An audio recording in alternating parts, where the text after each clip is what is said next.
আপনি কি জানেন আপনি মানুষ খেয়ে বেঁচে আছেন? আপনি একজন মানুষ, আপনি প্রচুর মানুষ খেয়েছেন। আপনি, আমি, আপনি, শুধু আপনার উপর ছাড়ব না। আপনি, আমি, আমরা মানুষ হয়ে মানুষ খেয়ে বেঁচে আছি। এই কথাটা কি বিশ্বাস করবেন, নাকি আমাকে এটা দেখাতে হবে আপনাদেরকে? যদি দেখতে চান তাহলে আপনার দিব্য জ্ঞান থেকে আপনি দেখে নিন, আর কথাগুলো শুনবেন যখন, তখন কিন্তু কল্পনাতে সামনে আপনার চোখে ভেসে উঠবে যে বিষয়গুলা কি। দেখেন, আমরা যদি একসময় হাদিসে পড়েছি কি, যে মানুষকে দুজকে নিক্ষেপ করা হবে, তখন কিন্তু সেই মানুষকে মানুষের রূপে ফেলানো হবে না। সেই মানুষকে ফেলানো হবে জানোয়ার বানিয়ে, কুকুর বিড়াল বানিয়ে, বা বিভিন্ন বন্য প্রাণী বানিয়ে তাদেরকে সেই দোজকে নিক্ষেপ করা হবে। তাহলে বোঝা গেল, যখন দোজকে মানুষকে নিক্ষেপ করবে তখন কিন্তু তাকে মানবের স্রোতে ফেলবে না, তাকে পশুর স্রোতে ফেলবে। আর দোজক শব্দের অর্থ যদি আমরা বুঝি, যে অশান্তিময় স্থানকে দোজক বলা হয় এবং শান্তিময় স্থানকে বেহেশত বলা হয়। এখন মানুষ যা কিছু কয় তা অনেক বুঝে আর অনেক না বুঝেই বলে চলতে তাদের হচ্ছে, কারণ তারা গোড়ায় হাত দিচ্ছে না। যাই হোক, আমি এখন যেটি বলতে চাইব, যে মানুষ যখন পাপিষ্ঠ বা পাপের সমস্ত সীমা লঙ্ঘন করে তখন সে পশুকুলে জন্ম নেয়। সেই পশুগুলা কোথায়? আসমানে, পাতালে? না, হাসরের মাঠে।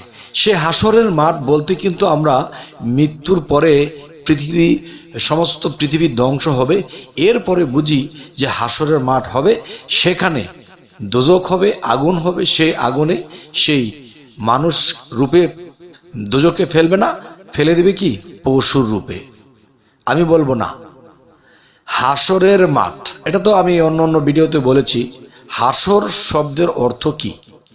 মরুভূমি বা বালুচর, বা দেখা যায় বালু আর বালু, তার মানে সাহারার মরু প্রান্তরের যে মরুভূমি।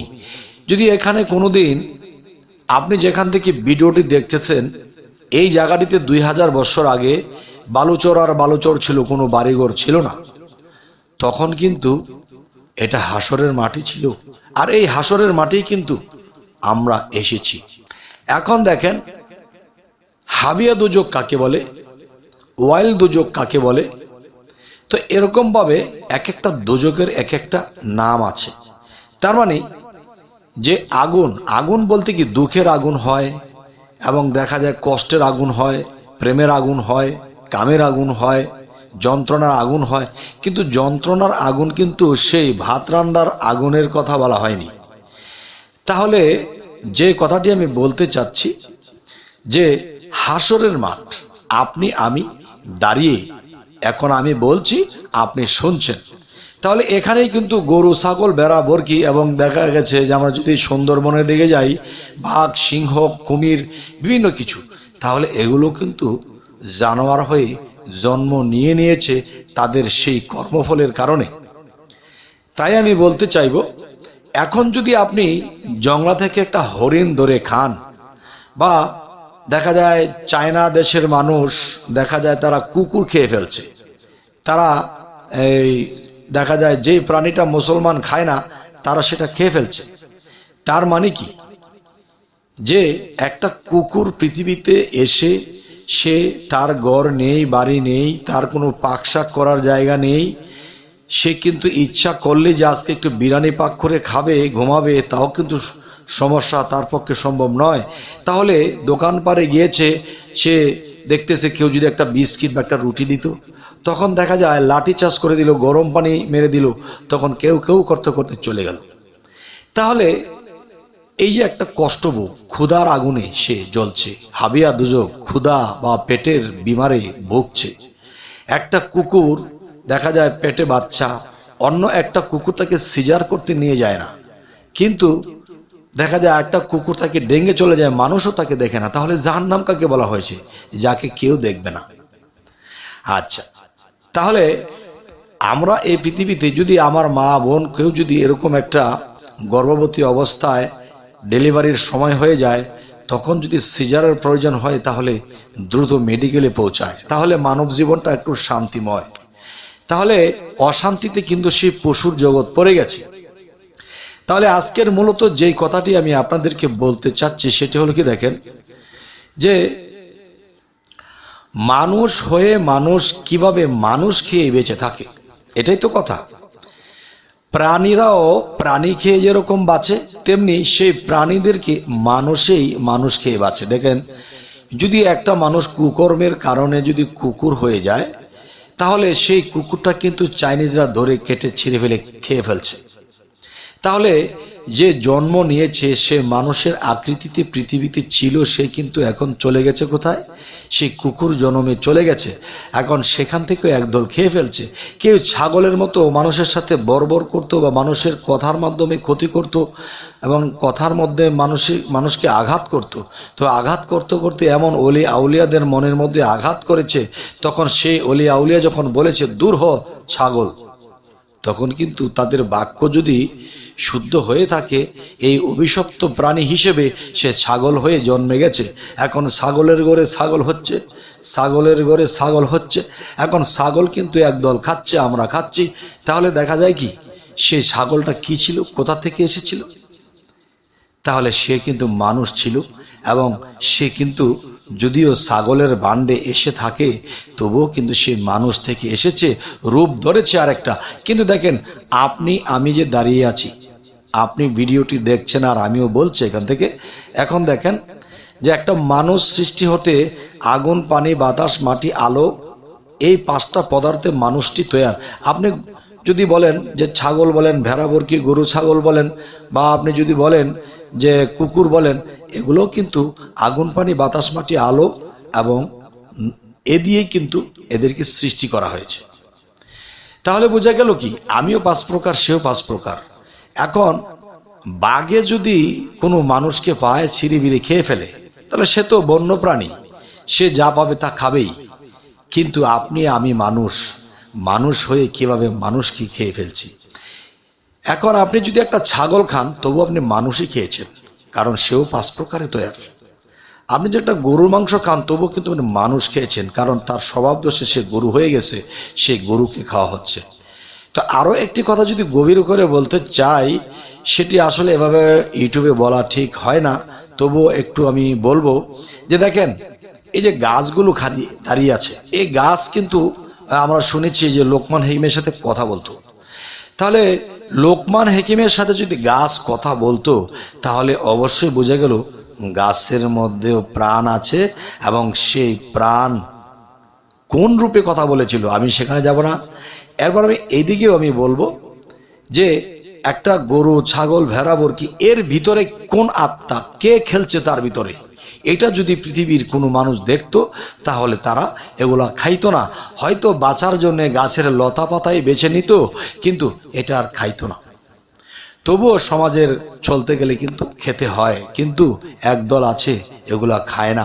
কারণ যেই মানুষটা মৃত্যুবরণ করেছিল এবং সে আবার পশুরূপে পৃথিবীতে এসে গেল, তখন সেই পশুর ভিতরে কিছু একটা দেখা যায়, যা দেখলে আপনার ভিতরে সেই খাবার যাবে না। এ হলো একটি মানুষ খাওয়ার বিষয়, মানুষ হয়ে মানুষ খাওয়ার বিষয়। আমি এটা আপনাদেরকে বুঝিয়ে বললাম। এর পরের যেটা আমি আপনাদেরকে বলবো সেটা হলো, দেখেন, মানুষ খাওয়ার যে বিষয়টা আরেকটা দেখেন। আরও একটি কথা হলো, মানুষ একটি কথা বলে থাকে যে পেট আর হলো আমাদের একটা যৌবনিক খোরাক আছে, এই দুইটা জিনিস যদি আমাদের ভরা থাকে তাহলে আমাদের চিন্তা নেই। তাহলে আমি বলবো কি, দেখেন যে আপনি যখন সেই যৌবনী খেলা খেলতে গিয়েছিলেন আপনার সঙ্গীর সাথে বা আপনার স্ত্রীর সাথে, তখন কি হলো? সেখানে গিয়ে কিন্তু আপনি কোটি কোটি, বিলিয়ন বিলিয়ন সেই কীট আপনি হত্যা করে ফেলছেন। আর হত্যা করাই তো আপনি খেয়ে ফেলছেন, তাদেরকে মেরে ফেলছেন। তাহলে দেখা যায় যে মানুষ মারা এবং মানুষ বেঁচে থাকার বিষয়গুলো আমরা বুঝি না, কি করলে মানুষ পশুতে আর জন্ম নেবে না, মুক্তি নিয়ে যাবে, সে খবরও আমরা নেই না।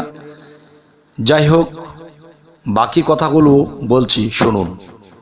আপনি একজন ব্যক্তিকে খুব বন্ধুত্বের হাত বাড়িয়ে দিয়েছেন এবং বন্ধুত্বের হাত বাড়িয়ে তার সাথে কোনো ব্যবসা বাণিজ্য বা কোনো একটা কিছু করতে যাইয়া আপনি নিজের ইচ্ছা করে তাকে এমন লস করে দিয়েছেন, তখন তার সংসারটা পথে বসে গেল। সংসারটা যখন পথে বসে গেল আর যখন সে অনেক টাকা মার খেয়ে গেল, তখন লোকটা স্ট্রোক করে মারা গেল। তো স্ট্রোক করে মারা গেল, ওটা কার দোষে? আপনি যখন তাকে আত্মসাৎ করে দিয়েছেন, বন্ধুত্বের হাত বাড়িয়ে শত্রু হয়ে আপনি তাকে স্ট্রোক করার মতো কাজ করে ফেলেছেন। যখন আপনি মানুষটা মেরে ফেলেছেন, আপনার কারণে মরে গেল, তাহলে বোঝা গেল এই মানুষটিকেই আপনি খেয়ে ফেললেন। আর এই মানুষটিকে আপনি খেয়ে ফেলেননি, আপনি এই একটি মানুষকে মারার কারণে দেখা যায় সংসারে যারা তার উপরে নির্ভর করে চলতো, তারাও কিন্তু অনেকে, বৃদ্ধ লোক যদি থাকে, পিতামাতা যদি থাকে, তারাও কিন্তু চিন্তা করতে করতে মারা যাবে। তখনও কিন্তু আপনি তাদেরকেও খেয়ে ফেললেন। এবং দেখা যায় যে মানুষ খেকো কিন্তু এক প্রকারের নয়। যদি আপনি ঢাকা শহরে যান বা যে কোনো রাষ্ট্রের সিটিতে আপনি যান, দেখবেন যে কেউ কাউকে ব্যাংকের টাকা মেরে দিচ্ছে, কেউ সুদের হার বাড়িয়ে দিকে তাকে স্টক করে মেরে ফেলছে, কাউকে গুলি করে মেরে ফেলছে। যে যাকে গুলি করলো সে তো তাকে খেয়ে ফেললো, তার মানে তার তো আত্মাটা বের হয়ে গেছে, সে তো মারা গেছে। কে মারলো? যে মারলো সেই তো খেয়ে ফেললো তাকে। দেখা যায় তার হাড় মাংস চাবাইয়া খাইতে হবে, খেলে তাকে খাওয়া হবে না, সে একটা মানুষ খেয়ে ফেললো। তাহলে সে কিন্তু যে মানুষটাকে যে গুলি করে বা ছুরি দিয়ে পাড় দিয়ে মেরে ফেললো, সে কিন্তু আসলে সেই কাজটি পশুর করেছে, কিন্তু তাকে দেখতে মানুষের মতো, কিন্তু ভিতরে তার পশু। কিন্তু কিছু পশুর ভিতরে মানুষ পাওয়া যায়। যাই হোক, এর সমস্ত জগতবাসী, আমি আরো একটি কথা বলে রাখবো, যে মানুষ খাওয়ার যে বিষয়টা, দেখবেন একজন মানুষ ব্যবসা বাণিজ্য করতেছে, চলতেছে ফিরতেছে, যে হঠাৎ করে শুনেছে তার একটা 25 বছরের ছেলে ইউনিভার্সিটিতে গিয়েছিল, সেখানে এক শত্রুর দল তার ছেলেটাকে গাড়ি চাপা দিয়ে মেরে ফেলেছে। তো যে গাড়ি চাপা দিয়ে মেরে ফেললো, তখন কিন্তু যে যাকে মারলো তাকে মারলো না, তাকে খেয়েই ফেললো। এরপরে সেই ছেলেটির পিতা যখন শুনেছে যে আমার ছেলেকে কেউ গাড়ি চাপা দিয়ে মেরে ফেলেছে, তখন কিন্তু সে কথা শোনার সাথে সাথে ভিতরে অস্থির হয়ে সেও স্ট্রোক করে মারা গেছে। তাহলে তারা গাড়ি চাপা দিয়ে মারেনি, সেটাকেও খেয়ে ফেলেছে, তার সাথে তার পিতাকেও খেয়ে ফেলেছে। তাহলে এখন যদি বলেন এত খাওয়া বলে না, তাহলে আমি বলবো, দেখেন মানুষ কিন্তু একটা কথা বলে থাকে, যেমন একটা কিছু দুর্ঘটনার মতো কিছু একটা ঘটতে গেলে খাইছে আমারে, তো খাইছে আমারে, এটা কেমন কথা বললো? তারা তো খাই নাই। আচ্ছা, তাহলে একজন বলতেছে একটা অবস্থান তার হয়েছে, পরিস্থিতির মধ্যে পড়ে, চাপা কলে পড়ে সে বলতেছে আমি শেষ রে, আমি মরে গেছি রে, আমি মরে গেছি। এই যে কথাটি মানুষ বলেছে, আসলে কিন্তু মরে গেলে সে কি কথাটি বলতে পারতো? সে কোন মরা মরেছে? সে অর্থনীতির মরা মরেছে, সে কোনো চাপের মরা মরেছে, সে কোনো কষ্টের মরা মরেছে। তাহলে এই খাওয়াটার কথাই আমি বলছি, এবং পূর্বে তো বলেই নিয়েছি। তো এখন পূর্বের যে কথাগুলো যদি আমি আপনাদেরকে বলতে যাই, আর আপনারা যদি আমাকে জিজ্ঞাসা করেন যে তাহলে কি গরু, ছাগল, ভেড়া, বরকি এগুলো কি খাবো না? খেতে হবে না? তবে হ্যাঁ, খাবেন। একজন কামেল মুর্শিদের কাছে গেলে তিনি আপনাকে কায়দা বলে দেবে যে কোন কায়দায় খেলে ওই প্রাণীটা মুক্তি পাবে। ওই প্রাণীটা মুক্তি পাবে এবং সেই আত্মা থেকে আপনার মধ্যেও দোয়া আসবে যে এই ব্যক্তি আমাকে খেয়েছে ঠিকই, তারপরও সে কিন্তু আমার জন্য দোয়া করেছে যেন আমার আত্মার উদ্ধার হয়। আর এই দোয়াটি কোনভাবে, কোন কায়দায় এবং জবাই করার সময় কোনভাবে, কোন কায়দায় করলে আপনি কখনো দোষী হবেন না, এই জিনিসগুলো একজন কামেল মুর্শিদের কাছে জেনে এরপর আপনি কাজ চালাবেন। যাই হোক, এ সমস্ত জগতবাসী, আজকের এই আলোচনাটি আপনাদের কাছে কি খারাপ লাগলো না ভালো লাগলো অবশ্যই জানাবেন, এবং আমাদের চ্যানেলে যারা নতুন আছেন অবশ্যই সাবস্ক্রাইব করে নেবেন। সকলেই ভালো থাকবেন।